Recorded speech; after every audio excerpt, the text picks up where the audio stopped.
ബൈക്കിലെത്തി മാലകൾ കവരുന്ന സംഘങ്ങൾ നാട്ടിൽ വീണ്ടും സജീവമാവുകയാണ്. എറണാകുളം മൂവാറ്റുപുഴയിൽ ബൈക്കിലെത്തി മാലകൾ കവർന്ന കേസിൽ പ്രതി പിടിയിലായി. വെള്ളൂർക്കൊന്നം സ്വദേശി അർഷദ് അലിയെയാണ് പ്രത്യേക സംഘം അറസ്റ്റ് ചെയ്തത്. മൂവാറ്റുപുഴയിലും പരിസര പ്രദേശങ്ങളിലുമുള്ള 30ഓളം CCTV ക്യാമറകൾ പരിശോധിച്ചാണ് പോലീസ് പ്രതിയെ കുടുക്കിയത്.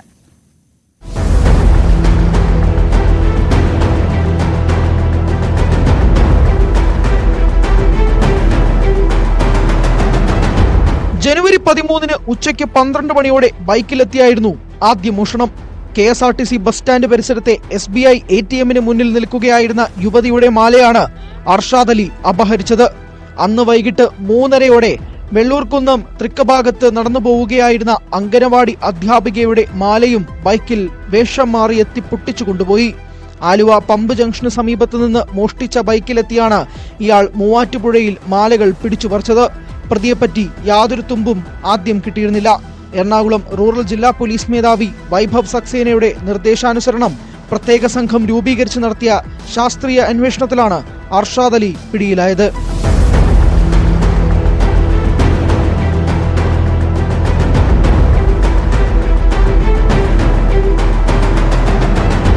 മൂവാറ്റുപുഴയിലും പരിസര പ്രദേശങ്ങളിലുമുള്ള 30ഓളം CCTV ക്യാമറകൾ പോലീസ് പരിശോധിച്ചു. സമാന കുറ്റകൃത്യത്തിൽപ്പെട്ടവരെയും നിരീക്ഷിച്ചു വരികയായിരുന്നു. മോഷണത്തിന് ഉപയോഗിച്ച ബൈക്ക് കണ്ടെത്തിയതോടെയാണ് പോലീസ് പ്രതിയിലേക്ക് എത്തിയത്. തമിഴ്നാട് ഏർവാടിയിൽ ഒളിച്ചു കഴിയുകയായിരുന്ന അർഷാദിനെ സാഹസികമായാണ് പോലീസ് കസ്റ്റഡിയിലെടുത്തത്. മോഷ്ടിച്ച മാല മൂവാറ്റുപുഴ മാർക്കറ്റ് പരിസരത്തെ സ്വകാര്യ ധനകാര്യ സ്ഥാപനത്തിൽ നിന്ന് കണ്ടെടുത്തു. പറവൂർ പോലീസ് സ്റ്റേഷനിലെ മോഷണക്കേസിൽ ജാമ്യം ലഭിച്ച് 20 ദിവസത്തിനിടയിലാണ് വീണ്ടും പിടിച്ചുപറി നടത്തിയത്. ആഡംബര ജീവിതത്തിനായാണ് പ്രതി മോഷണം നടത്തുന്നത്. Muvattupuzha deputy police superintendent PM ബൈജുവിന്റെ മേൽനോട്ടത്തിലുള്ള പ്രത്യേക അന്വേഷണ സംഘത്തിൽ ഇൻസ്പെക്ടർ ബേസിൽ തോമസ്, SI-മാരായ KK രാജേഷ്, ജയകുമാർ, സീനിയർ CPO-മാരായ PA Shibu, CK Meeran, Bipin Mohan, KA Anas, Sooraj Kumar എന്നിവരാണ് ഉണ്ടായിരുന്നത്.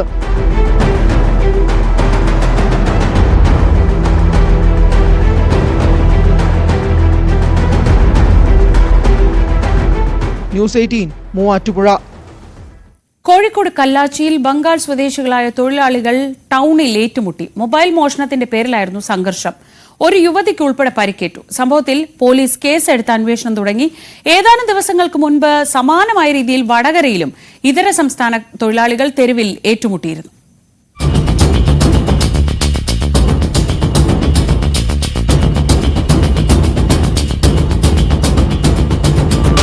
അഞ്ച് പുരുഷന്മാരും ഒരു സ്ത്രീയും അടങ്ങിയ സംഘമാണ് കൂട്ടത്തല്ല് നടത്തിയത്.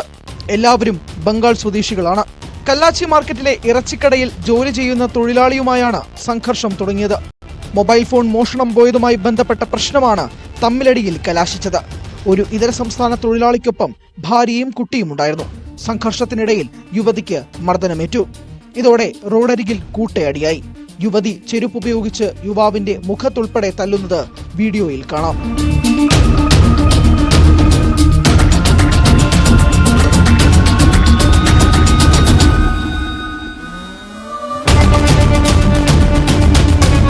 ദൃശ്യങ്ങളുടെ അടിസ്ഥാനത്തിൽ സംഭവത്തിൽ പോലീസ് കേസെടുത്തേക്കും. കച്ചവടക്കാരും നാട്ടുകാരും ഇടപെട്ടാണ് കൂടുതൽ സംഘർഷം ഒഴിവാക്കിയത്. കഴിഞ്ഞ മാസം വടകരയിലും സമാന സംഭവം നടന്നിരുന്നു. അന്നും പെരുവഴിയിലാണ് അതിഥി തൊഴിലാളികൾ ഏറ്റുമുട്ടിയത്.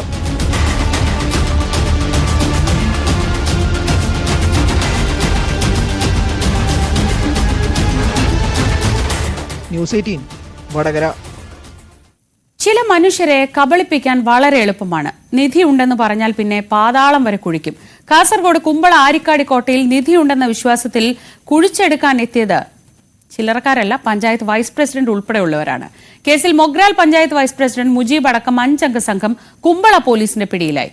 കോട്ടയിലെ വെള്ളമില്ലാത്ത കിണറിനകത്താണ് ഇവർ കുഴിക്കാനെത്തിയത്. ശബ്ദം കേട്ടെത്തിയ സമീപവാസികൾ 2 പേരെ തടഞ്ഞുവെച്ച് പോലീസിനെ വിവരം അറിയിക്കുകയായിരുന്നു.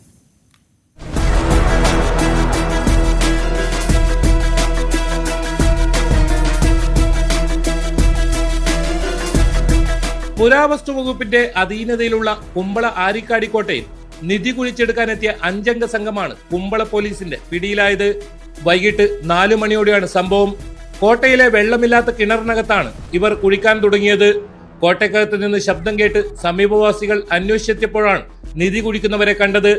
കിണറിനകത്തുണ്ടായിരുന്ന രണ്ടുപേരെ നാട്ടുകാർ തടഞ്ഞുവെച്ച് പോലീസിൽ വിവരമറിയിക്കുകയായിരുന്നു. കുമ്പള പോലീസ് സ്ഥലത്തെത്തി ഇവരെ കസ്റ്റഡിയിലെടുത്തു. മൊഗ്രാൽ പഞ്ചായത്ത് വൈസ് പ്രസിഡന്റ് മുജീബ് അടക്കമുള്ളവരാണ് പിടിയിലായത്. പട്ടയടക്കം ഇവരെ കയ്യിൽ അല്ലെ അത് പറഞ്ഞു ഇങ്ങനെയുണ്ട്. അപ്പൊ ഉപ്പുപ്പ രാജാവല്ല ഈ സ്വത്തുള്ള ഞമ്മക്കറിയാം. ഞമ്മ നാട്ടാണ്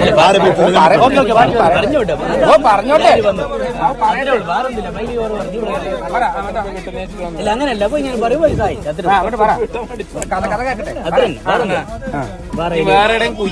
ഇല്ല ഇല്ല മാത്രം വന്നാല് അതിന് മാത്രം അത് മാത്രം ഇത് ഇതിന്റെ അകത്ത് ഉണ്ടെന്നും പറഞ്ഞ് അതാണ് ഇവർ അതിന്റെ അകത്ത് കുഴിക്കാൻ വന്നത്. അപ്പൊ പിക്കാസ് പൊട്ടി ആ പിക്കാസ് എടുത്തിട്ട് അവർ തിരിച്ചു വന്നില്ല. ആ പിക്കാസിനെ അവർ ഇങ്ങോട്ട് വരുന്ന കാണുമ്പോ അവർ ചാടിയാണ്. ആ ചാടി ചാമ്പ് ഇവർ അതിനെ കണ്ടിട്ട് അല്ല ഇപ്പൊ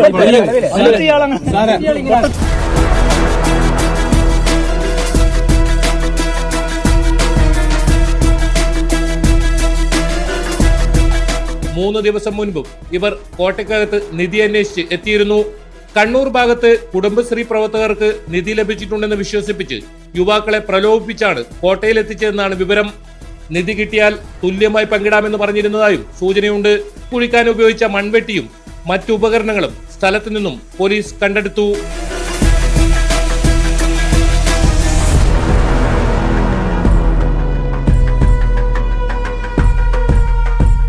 ന്യൂസ് 18 കാസർഗോഡ്.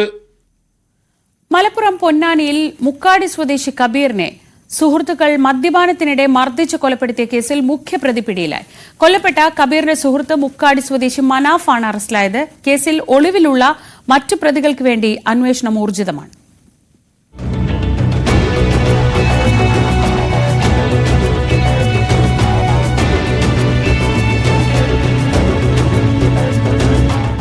മുക്കാടി കടപ്പുറത്ത് മർദ്ദനമേറ്റ് യുവാവ് മരിച്ച സംഭവത്തിലാണ് സുഹൃത്ത് അറസ്റ്റിലായത്.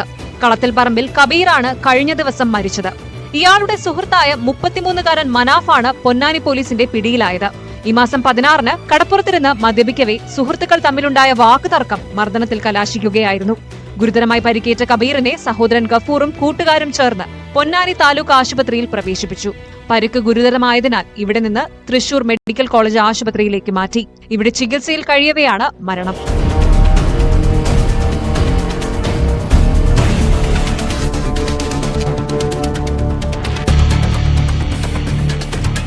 കബഡി കളിക്കിടെ കബീറിന് പരിക്ക് പറ്റിയെന്നായിരുന്നു മനാഫ് ഡോക്ടറോട് പറഞ്ഞത്.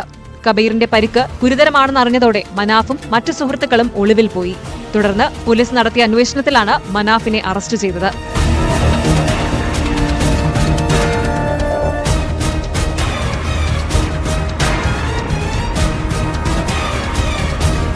ന്യൂസ് 18 തിരൂർ. നെന്മാറ ഇരട്ടക്കൊലപാതകത്തിൽ പ്രതിക്കായി വ്യാപക പരിശോധന. തമിഴ്നാട്ടിലേക്കും പരിശോധന വ്യാപിപ്പിച്ചു. തിരുത്തുംപാടം പോത്തുണ്ടിയിലെ മലയടിവാരങ്ങളിലും പരിശോധന നടത്തി. 4 സംഘങ്ങളായി തിരിഞ്ഞാണ് പോലീസിന്റെ പരിശോധന. കൊല്ലപ്പെട്ട സുധാകരന്റെയും ലക്ഷ്മിയമ്മയുടെയും മൃതദേഹം ഇന്ന് പോസ്റ്റ്മോർട്ടത്തിന് ശേഷം ബന്ധുക്കൾക്ക് വിട്ടുനൽകും. ആയിഷത്തുൽ ഷംന വിവരങ്ങളുമായി. ഷംന, ഈ പ്രദേശം ഇയാൾക്ക് വളരെ പരിചിതമാണ്. മുൻപും സമാനമായൊരു സാഹചര്യം ഉണ്ടായപ്പോൾ അയാളെ കുറച്ച് ദിവസത്തേക്ക് കണ്ടുപിടിക്കാൻ പോലും കഴിഞ്ഞില്ല. അപ്പോൾ സ്വാഭാവികമായും പോലീസിനെ സംബന്ധിച്ച് ഇതൊരു വലിയ ശ്രമകരമായ ദൗത്യമാണോ? തീർച്ചയായും അങ്ങനെ തന്നെ മനസ്സിലാക്കുന്നത്. കാരണം ഈ മലയോര പ്രദേശമായതുകൊണ്ട് തന്നെ ഈ മലയിടുക്കുകളിൽ ഇയാൾക്ക് ഈ മലയിടുക്കുകളെല്ലാം കൃത്യമായി തന്നെ അറിയാം. അതിന്റെ ഇടയിലാണ് ഇയാൾ ഒളിച്ചിരിക്കുന്നതെങ്കിൽ അത് കണ്ടുപിടിക്കുക കുറച്ച് ശ്രമകരമാകും. കാരണം പ്രത്യേകിച്ച് ആ പ്രദേശം അത്ര കണ്ട് പരിചിതമല്ലാത്ത പോലീസ് ഉദ്യോഗസ്ഥർ അന്വേഷണം നടത്തുമ്പോൾ അവർക്ക് ഈ മലയിടുക്കുകൾ അല്ലെങ്കിൽ കൃത്യമായി അവിടുത്തെ ഊടുവഴികളൊക്കെ കണ്ടുപിടിക്കുക കുറച്ച് ബുദ്ധിമുട്ടാണ്.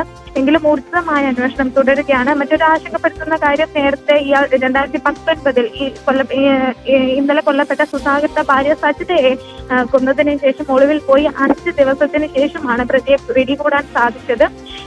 ആ ഒരു ആശങ്കയുണ്ട്. കാരണം അന്നും ഇയാൾക്ക് ഈ വഴി അത്ര കണ്ട് പരിചിതമായിരുന്നു.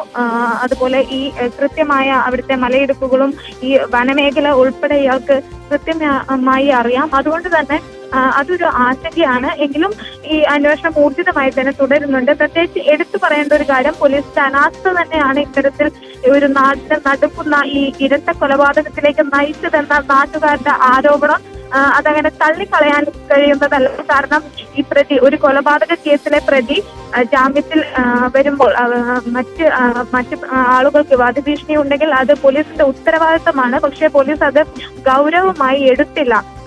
ഈ പ്രതി 2019 അമ്മയെ കൊന്നതിന് ശേഷം മുതൽ തന്നെ തങ്ങൾക്ക് ഭയമുണ്ടെന്ന് കാട്ടി സുധാകരന്റെ കുടുംബം പോലീസിൽ പരാതി നൽകിയിരുന്നു. അതിനുശേഷം ഇയാൾ 2 മാസം മുൻപാണ് ഇപ്പോൾ ആ കേസിൽ ജാമ്യത്തിൽ ഇറങ്ങുന്നത്. ഈ പ്രതി വന്നതിന് ശേഷം തൊട്ടടുത്ത വീടുകളിലുള്ള കുടുംബാംഗങ്ങളെ നിരന്തരം ഭീഷണിപ്പെടുത്തിയിരുന്നു. എല്ലാവരെയും കൊല്ലുമെന്ന് ചൂണ്ടിക്കാട്ടി നിരന്തരം ഭീഷണിപ്പെടുത്തിയിരുന്നു. അന്ന് നാട്ടുകാരുടെ നേതൃത്വത്തിൽ നാട്ടുകാരെല്ലാം ചേർന്ന് പോലീസിന് പരാതി നൽകി. പക്ഷെ പോലീസ് അയാളെ ചോദ്യം ചെയ്ത് വിടുക മാത്രമാണ് ചെയ്തത്. അതിനപ്പുറത്തേക്ക് കൃത്യമായ ഒരു സുരക്ഷ ഈ കുടുംബങ്ങൾക്ക് ഏർപ്പെടുത്താനോ അല്ലെങ്കിൽ ആ പ്രതിയെ ഈ പ്രതിയെ ഒരു നിരീക്ഷണത്തിൽ വെക്കാനോ പോലീസ് തയ്യാറായില്ല. അതാണ് ഇത്തരത്തിലൊരു കൊലപാതകത്തിലേക്ക് നയിച്ചതെന്നാണ് നാട്ടുകാരുടെ ആരോപണം. പ്രത്യേകിച്ച് ഈ പ്രതിയെ ഭയന്ന് വീട്ടിൽ പോലും നിൽക്കാറില്ലെന്നായിരുന്നു ഈ കൊല്ലപ്പെട്ട സുധാകരന്റെ മകൾ അഖില ഇന്നലെ നമ്മളോട് സംസാരിച്ചപ്പോൾ പറഞ്ഞത്. കാരണം അത്രയ്ക്കും ഈ പ്രതിയെ ഭയമാണ്. ഇയാളൊരു ക്രിമിനൽ ചിന്താഗതി മാത്രമുള്ള അല്ലെങ്കിൽ ഒരു സൈക്കോ സ്വഭാവമുള്ള ഒരാളാണ്. ഈ ഭാര്യ, ഈ പ്രതിയായ ചെന്താമരയുടെ ഭാര്യ 2019 ഇയാളുമായി കുടുംബ വഴക്കിനെ തുടർന്ന് പിണങ്ങിപ്പോയതാണ്. പക്ഷെ ഇയാളും ഭാര്യയും തമ്മിലുള്ള പിണക്കത്തിന് അല്ലെങ്കിൽ അവർ തമ്മിലുള്ള അസ്വാരസ്യങ്ങൾക്ക് ഈ അയൽവാസികളാണ് കാരണമെന്ന ഒരു സംശയമാണ് 2019 സുധാകരന്റെ ഭാര്യയെ കൊലപ്പെടുത്താൻ കാരണമായത്. എന്നിട്ടും ആ ഒരു കേസിൽ ജയിൽ ശിക്ഷ അനുഭവിച്ചിട്ട് പോലും അല്ലെങ്കിൽ ആ കേസിൽ വിചാരണ നടന്നുകൊണ്ടിരിക്കുകയാണ്. അതിൽ പോലും ഇയാളുടെ ജയിൽവാസം അവസാനിച്ചിട്ട് പോലുമില്ല. എന്നിട്ടും ഒരു കുറ്റബോധമോ അല്ലെങ്കിൽ അത്തരത്തിലൊരു ഭയമോ ഒന്നുമില്ലാതെ വീണ്ടും ഈ പ്രതി ജാമ്യത്തിൽ ഇറങ്ങിയതിനു ശേഷമാണ് വീണ്ടും ഈ പക ഉള്ളിൽ വെച്ച് സുധാകരനെയും അമ്മയെയും കൊലപ്പെടുത്തിയതും. ആ മകൾ ഒരുപക്ഷെ വീട്ടിലുണ്ടായി. ഈ പ്രതിയെ ഭയന്നാണ് മകൾ ഇപ്പോൾ മാറി താമസിക്കുന്നത്. ഒരുപക്ഷെ ആ മകൾ ഇന്നലെ വീട്ടിലുണ്ടായിരുന്നെങ്കിൽ ഈ മകളെ കൂടി കൊലപ്പെടുത്തുന്ന ഒരു സ്ഥിതിയിലേക്ക് കാര്യങ്ങൾ പോയേനെ. കാരണം പോലീസിനോട് നിരന്തരം ഇവർ ആവശ്യപ്പെട്ടിരുന്നു, സുരക്ഷ വേണം, ഞങ്ങൾ ഭീഷണിയുണ്ടെന്ന് കാണിച്ച് പോലീസിനോട് പറഞ്ഞിരുന്നു. പക്ഷെ അത് ഗൗരവമായി എടുത്തില്ലെന്നാണ് ശരി ഷംന, തീർച്ചയായും അതും വലിയ രീതിയിൽ നാട്ടുകാരുടെ ഭാഗത്തു നിന്ന് ഒരു പ്രതിഷേധം ഉണ്ടാക്കുന്നുണ്ട്. ഇന്നിപ്പോൾ സുധാകരന്റെയും ലക്ഷ്മിയുടെയും മൃതദേഹം പോസ്റ്റ്മോർട്ടത്തിന് ശേഷം ഏറ്റുവാങ്ങി സംസ്കരിക്കുമെന്നാണ് കരുതുന്നത്. ഈ നെന്മാറ, പോത്തുണ്ടി ഈ മേഖല, ഇവർ താമസിക്കുന്ന ഈ മേഖല 2019 വരെ അയൽവാസികളെല്ലാം സ്നേഹത്തിലും സാഹോദര്യത്തിലും ഒക്കെ കഴിഞ്ഞിരുന്നൊരു സ്ഥലമായിരുന്നു. എന്നാൽ ഈ ചെന്താമര എന്നൊരു സൈക്കോപാത്താണ് ഇങ്ങനെ ഒരു വെറുപ്പിന്റെ നാടാക്കി പ്രദേശത്തെ മാറ്റിയത്. 2019 നടത്തിയ ആദ്യ കൊലപാതകവും ഇതിന് സമാനമായിരുന്നു. അന്ന് സുധാകരന്റെ ഭാര്യ സജിതയെ കൊലപ്പെടുത്തിയ ശേഷം വനമേഖലയിലേക്ക് മുങ്ങിയ പ്രതി പിടിയിലായത് 5 ദിവസത്തിന് ശേഷമാണ്.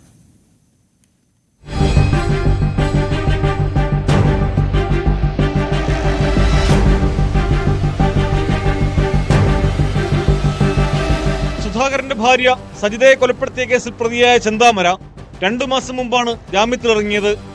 പ്രതി ജനങ്ങൾക്ക് ഭീഷണിയാണെന്ന് ചൂണ്ടിക്കാട്ടി നാട്ടുകാർ ഒപ്പ് ശേഖരിച്ച് പോലീസിന് പരാതി നൽകിയിരുന്നു. എന്നാൽ ആ പരാതി പോലീസ് ഗവനിച്ചില്ലെന്നാണ് പ്രദേശവാസികളുടെ ആരോപണം. ഞങ്ങൾ എല്ലാവരും കൂടെ ഇവിടെ നിന്ന് ഒപ്പിട്ട് കൊടുത്തപ്പോൾ അവർ പറഞ്ഞു അയാളൊന്നും ചെയ്തില്ലല്ലോ, അതിനുശേഷം അയാളുടെ ഭാഗത്ത് നിന്ന് എന്തെങ്കിലും ഉണ്ടായിട്ടില്ലല്ലോ, പിന്നെ നിങ്ങൾ എന്നിട്ട് പേടിക്കണം എന്നൊക്കെ. അങ്ങനെയാണ് പോലീസുകാർ അങ്ങനെ പറഞ്ഞത്. അങ്ങനെ തന്നെ ഇയാൾ ജയിലിലേക്ക് കൊണ്ടുപോയപ്പോൾ ഞങ്ങൾ ഇച്ചിരി സമാധാനത്തിൽ ഇരിക്കുകയായിരുന്നു. പിന്നെ വീണ്ടും ഇയാൾ ജയിലിൽ നിന്ന് വന്ന ശേഷം ഈ 2-2.5 മാസം തൊട്ട് ഞങ്ങൾക്ക് നല്ല പേടിയായിരുന്നു. കാരണം ഇയാൾ തല താത്തി നടക്കും, ചിലപ്പോൾ മിണ്ടാൻ വരും, നമുക്ക് പേടിയാണ്. കാരണം എന്താണെന്ന് വെച്ചാൽ ഇയാൾ എപ്പോഴെന്താ ആരെ ചെയ്യണമെന്ന് പോലും അയാൾക്ക് അറിയില്ല. അത്രയ്ക്കുള്ള മൈൻഡുള്ള ആൾക്കാരാണ്. ചെന്താമര സൈക്കോ ആണെന്നും പുതിയ വസ്ത്രമിട്ട് ആരെങ്കിലും അയാളുടെ വീടിന് മുമ്പിലൂടെ പോയാലോ വീട്ടിലേക്ക് നോക്കിയാലോ ഫോൺ ചെയ്താലോ പോലും ഇയാൾ അക്രമാസക്തനാകുമെന്നും നാട്ടുകാർ പറയുന്നു. സുധാകരനെയും അമ്മയെയും കൊലപ്പെടുത്തുന്നതിന് തൊട്ടു മുമ്പ് പരിസരവാസിയായ മറ്റൊരു സ്ത്രീയെയും ഇയാൾ കൊടുവാൾ കാണിച്ച് ഭീഷണിപ്പെടുത്തിയിരുന്നു. അവൻ ഡിസംബറിൽ വന്നതാണ്. ഡിസംബറിൽ വന്ന ശേഷം ഇവർ നേര് വീട്ടിലെ ഉമ്മർത്ത വീടാണ് ആ കുട്ടി. അവരെയൊക്കെ ഭീഷണിപ്പെടുത്തി ജനലിൽ കൂടി നോക്കിയൊക്കെ ഭീഷണിപ്പെടുത്തിക്കൊണ്ടിരിക്കുന്നുണ്ട്. ആളെന്തായാലും ഭയങ്കര ഇതുള്ളവനാണ്, അവനെ വിടാനേ പാടില്ല. സൈക്കോ എന്ന് പറഞ്ഞാലും പോരാ, വല്ലാത്തൊരു സൈക്കോ. അതായത് കുടുംബപരമായിട്ട് പുള്ളി മറ്റേ ഭാര്യയും മക്കളായിട്ട് യാതൊരു പ്രശ്നത്തോടു കൂടിയിട്ട് മാറി നിൽക്കുന്ന സമയത്ത് അപ്പം അങ്ങനെ ഈ പുള്ളിയായിട്ട് മറ്റുള്ളവർ സന്തോഷിക്കുന്നതാണ് പുള്ളിക്ക് അത് ഇഷ്ടമില്ലാത്ത ആ ഒരു സ്വഭാവക്കാരാണ് തോന്നുന്നത്. അപ്പോൾ അതിൻ്റെ ആ ഒരു വൈരാഗ്യമാണ് തോന്നുന്നത് സംഭവം. ജാമ്യത്തിലിറങ്ങിയതിനു ശേഷം അക്രമ സംഭവങ്ങളൊന്നും റിപ്പോർട്ട് ചെയ്യാത്തതിന്റെ അടിസ്ഥാനത്തിലാണ് പ്രതിയെ പോലീസ് ചോദ്യം ചെയ്ത് വിട്ടയച്ചതെന്നും വീഴ്ചയുണ്ടായിട്ടുണ്ടോ എന്ന് പരിശോധിക്കുമെന്നും നെന്മാറ MLA കെ ബാബു പറഞ്ഞു. 5 വർഷമായി ഇയാൾക്ക് പരോള് കിട്ടിയിരിക്കുന്നത് എന്നാണ് അറിയുന്നത്. ഒരു 3 മാസമായി ഇവിടെ തന്നെ ഉണ്ട്.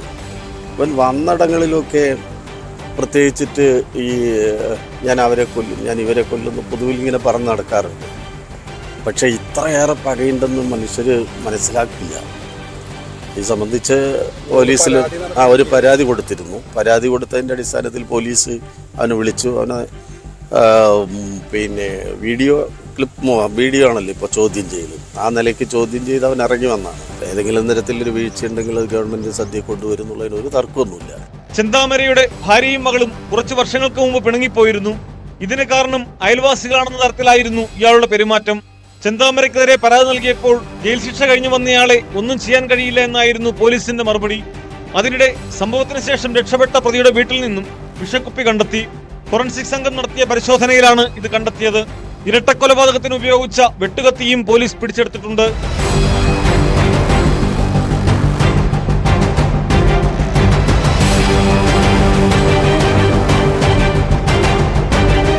ന്യൂസ് 18 പാലക്കാട്. കഠിനംകുളം കൊലപാതക കേസിലെ പ്രതി ജോൺസനെ ആശുപത്രിയിൽ നിന്ന് ഡിസ്ചാർജ് ചെയ്തു. ഇയാളെ ഇന്ന് കോടതിയിൽ ഹാജരാക്കി പോലീസ് കസ്റ്റഡിയിൽ വാങ്ങും. ഇതിനുശേഷമാകും തെളിവെടുപ്പ്. യുവതിയെ കൊലപ്പെടുത്തിയ ശേഷം ഇയാൾ വിഷം കഴിച്ചിരുന്നു.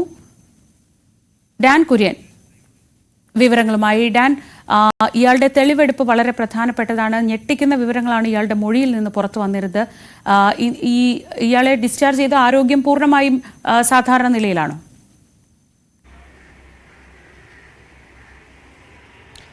ശ്രീജ, കോട്ടയം മെഡിക്കൽ കോളേജ് ആശുപത്രിയിൽ നിന്ന് ഇന്നലെ രാത്രിയാണ് കഠിനംകുളം പോലീസ് സ്റ്റേഷനിൽ നിന്നുള്ള പോലീസ് സംഘം ഈ ആശുപത്രിയിലെത്തി ഡോക്ടർമാരുമായി സംസാരിച്ചതിന് ശേഷം മറ്റ് ആരോഗ്യ പ്രശ്നങ്ങളൊന്നുമില്ല എന്ന് ഉറപ്പുവരുത്തി ആശുപത്രിയിൽ നിന്ന് ഡിസ്ചാർജ് ചെയ്ത് പ്രതിയെ കസ്റ്റഡിയിൽ വാങ്ങിയത്.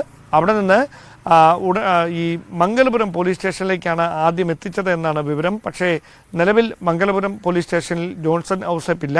നമ്മൾ രാവിലെ ആ സ്റ്റേഷനിൽ എത്തിയിരുന്നു. അവിടെ നിന്ന് കൊണ്ടുപോയി എന്ന വിവരം മാത്രമേ അവർ പറയുന്നുള്ളൂ. എവിടേക്കാണ് മാറ്റിയിരിക്കുന്നതെന്ന് അറിയില്ല. ആറ്റിങ്ങൽ ഡിവൈഎസ്പിയുടെ നേതൃത്വത്തിലാണ് ഇതുമായി ബന്ധപ്പെട്ട ചോദ്യം ചെയ്യലടക്കം നടന്നുകൊണ്ടിരിക്കുന്നത്. അങ്ങനെയാണെങ്കിൽ ഇന്ന് ഞങ്ങളിപ്പോൾ ഉള്ളത് കഠിനംകുളം പോലീസ് സ്റ്റേഷനിലാണ്. കഠിനംകുളം പോലീസ് സ്റ്റേഷനിൽ പ്രതിയെ അല്പസമയത്തിനകം എത്തിച്ചേക്കുമെന്നാണ് സൂചനകൾ. അതിനുശേഷം ഡിവൈഎസ്പി മാധ്യമങ്ങളെ കാണുമെന്നാണ് അറിയിക്കുന്നത്. എന്തായാലും തെളിവെടുപ്പ് ഉൾപ്പെടെയുള്ള നടപടികളിലേക്ക് ഇന്ന് കടക്കാനുള്ള സാധ്യതയില്ല എന്ന വിവരങ്ങളാണ് ഇപ്പോൾ ലഭിക്കുന്നത്. കോടതിയിൽ ഹാജരാക്കി അവിടെ നിന്ന് കസ്റ്റഡി അപേക്ഷ സമർപ്പിച്ച് കസ്റ്റഡിയിൽ വാങ്ങിയതിനു ശേഷം മാത്രമേ തുടർ നീക്കങ്ങളിലേക്ക് കടക്കുകയുള്ളൂ എന്ന സൂചനകളാണ് പോലീസ് തരുന്നത്. മാത്രമല്ല, ഈ പ്രദേശത്ത് വലിയ തരത്തിലൊരു ജനരോഷം ഇതുമായി ബന്ധപ്പെട്ടുണ്ടാകാനുള്ള സാധ്യത കണക്കിലെടുത്തുകൊണ്ട് വലിയ തരത്തിൽ മാധ്യമങ്ങളുടെ ഒരു സാന്നിധ്യത്തിൽ ഈ തെളിവെടുപ്പ് ഉൾപ്പെടെയുള്ള നടപടികളിലേക്ക് കടക്കുന്നതിന് പോലീസിന് ഒരു വിയോജിപ്പുണ്ട്. അതുകൊണ്ട് ഇതുമായി ബന്ധപ്പെട്ട വിശദാംശങ്ങൾ അവർ കൃത്യമായി പങ്കുവെക്കുന്നില്ല. എന്തായാലും വൈകാതെ തന്നെ കസ്റ്റഡി അപേക്ഷ നൽകും കോടതിയിൽ. അതിനുശേഷം കസ്റ്റഡിയിൽ വാങ്ങി തെളിവെടുപ്പ് ഉൾപ്പെടെയുള്ള തുടർ നടപടികളിലേക്ക് കടക്കാനാണ് സാധ്യത. പ്രതിയെ വിശദമായി ചോദ്യം ചെയ്യാൻ ഇതുവരെ പോലീസിന് കഴിഞ്ഞിട്ടുണ്ടായിരുന്നില്ല. കാരണം ഈ വിഷം കഴിച്ച നിലയിലാണ് കണ്ടെത്തുന്നത്. പിന്നീട് ആശുപത്രിയിലേക്ക് മാറ്റി അവിടെ വിദഗ്ധ ചികിത്സയ്ക്ക് വിധേയമാക്കുന്ന ഒരു സാഹചര്യം ഉണ്ടായിരുന്നതിനാൽ വിശദമായ ചോദ്യം ചെയ്യലിലേക്ക് കടന്നാൽ അത് ആരോഗ്യനിലയെ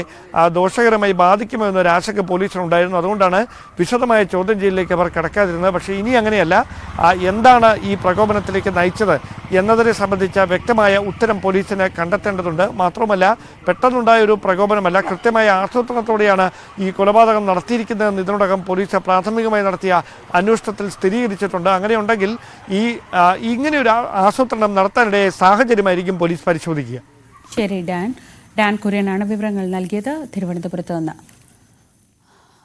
7ാം ക്ലാസ് മുതൽ 5 വർഷത്തോളം നീണ്ട ലൈംഗിക പീഡനം, ഇൻസ്റ്റഗ്രാമിലെ പ്രണയച്ചതി. അടൂരിൽ +2 വിദ്യാർത്ഥിനി നേരിട്ടത് വലിയ ദുരനുഭവങ്ങളാണ്. പഠനത്തിൽ ശ്രദ്ധയില്ലെന്ന് പറഞ്ഞ് കുട്ടിയെ കുടുംബാംഗങ്ങൾ ഒരു മന്ത്രവാദിയുടെ അടുത്ത് കൊണ്ടുപോയപ്പോൾ തുടങ്ങിയതാണ് ഈ ലൈംഗിക ചൂഷണം എന്നതാണ് ഞെട്ടിക്കുന്ന വാർത്ത.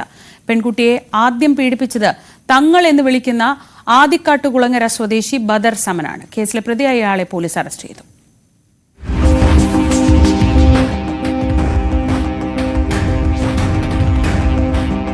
9 പേർ പീഡിപ്പിച്ചെന്നാണ് പെൺകുട്ടിയുടെ മൊഴി. ആദ്യം പീഡനം നേരിട്ടത് തങ്ങൾ എന്ന് വിളിക്കുന്ന ബദർ സമൻ എന്നയാളിൽ നിന്നാണെന്നും കുട്ടി പോലീസിനോട് വെളിപ്പെടുത്തിയിരുന്നു. മന്ത്രവാദം നടത്തുന്ന ഇയാളുടെ അടുത്തേക്ക് പഠനത്തിന് ശ്രദ്ധയില്ല എന്ന് പറഞ്ഞ് പെൺകുട്ടിയെ എത്തിച്ചത് മാതാപിതാക്കളാണ്. തുടർന്ന് മാതാപിതാക്കളെ മുറിക്ക് പുറത്തു നിർത്തിയായിരുന്നു പീഡനം.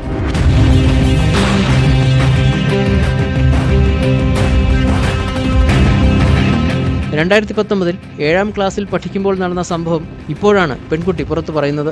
സ്കൂളിൽ പോകാൻ മടികാട്ടിയതിനെ തുടർന്ന് പെൺകുട്ടിക്ക് കൗൺസിലിംഗ് നടത്തിയപ്പോഴാണ് പീഡന വിവരം പുറത്തറിഞ്ഞത്.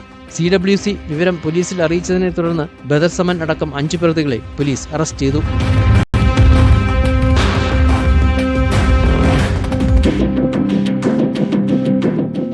വയസ്സുള്ള ബദർ സമൻ പ്രതിയായ കേസ് അടൂർ പോലീസ് പിന്നീട് നൂറനാട് പോലീസിന് കൈമാറി. നൂറനാട് പോലീസാണ് പ്രതിയെ പിടികൂടിയത്. ഈ കേസിന് പുറമെ മറ്റ് 8 കേസുകളും അടൂർ പോലീസ് സ്റ്റേഷനിൽ രജിസ്റ്റർ ചെയ്തിട്ടുണ്ട്.